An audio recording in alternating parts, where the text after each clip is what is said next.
Hi everybody, my name is Eric Joseph Lewis and I am a plant lover and permaculturist based in the Frederick, Maryland area. And today I'm going to be sharing my 5 top tips for getting to know plants. If you want to keep in touch and follow my work, I'm really easy to find on social media. You can find me on Facebook, Eric Joseph Lewis, and Instagram. And of course, if you enjoyed this video and want to see more videos like it, hit the like and subscribe and share these videos with your friends.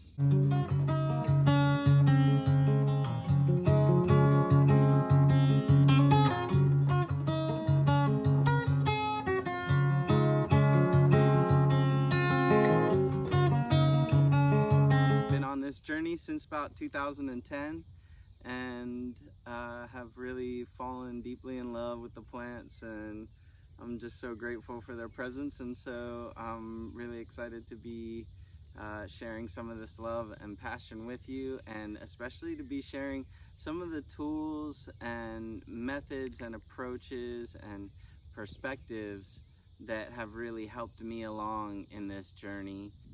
So diving right in with number 1, I always encourage people to respect the plants as people.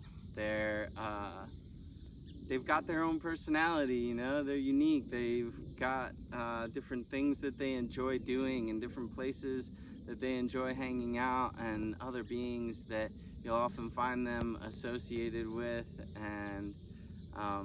And just on a more practical level, it's a lot easier to get to know a person than it is to study an object. And so in that way, it brings a lot more feeling into it, and you can treat a plant walk like more of a social function where, you know, either on a live plant walk or on these different videos, you'll get to meet different individuals, and you can decide which ones you want to connect with and develop more of a relationship with. And number 2 is to eat something wild every day. This has been a mantra that I've loved following, and is really a beautiful way of turning foraging into a practice, into a daily exercise that we're engaging in.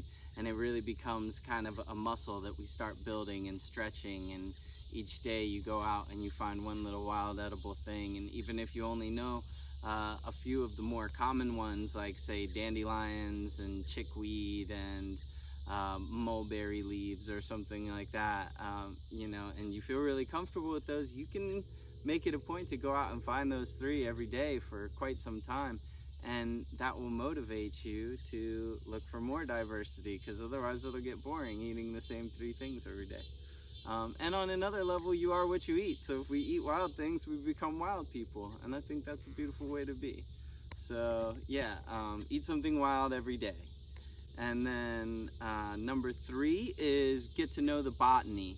And botany is a very useful way of categorizing the plants and learning how to identify them, and learning all the different parts of plants anatomy and which parts of the plant we really need to look at and focus on to differentiate between one species and another. And in that regard, I really love this book by Thomas Elpel, Botany in a Day. And this has been just such a tremendous gift and an amazing tool. And going right along with it, there's an amazing online resource called botanyeveryday.com, and I'll post links in the description section for both the book and the online class. But yeah, getting to know plants by the family is very useful, because there's so many plants. It can be really kind of overwhelming when we first get into them. And getting to know the plants by family, or recognizing the different patterns of the family, really opens up a lot of doors for us and is tremendously empowering. So I highly recommend that.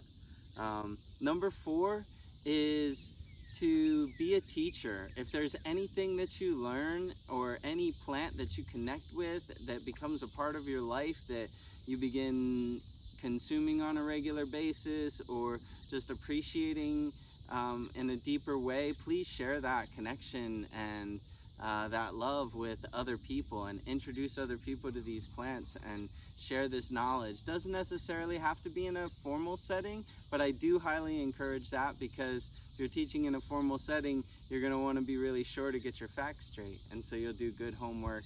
And yeah, so definitely please be a teacher. It's also one of the things that really gives me a lot of hope and a lot of faith these days, because if each one of us can teach 10 people each year, or get 10 people turned on to this idea of really connecting and developing a deep, meaningful relationship with the plants, then in less than a decade we'll have 10 billion people on Team Plant Lover. And I think if we had the whole world loving and caring and appreciating and connecting with these plants in a meaningful way, then that would really transform this whole world into a much more beautiful place. So yeah, please be a teacher if there's anything about this that becomes a part of your life.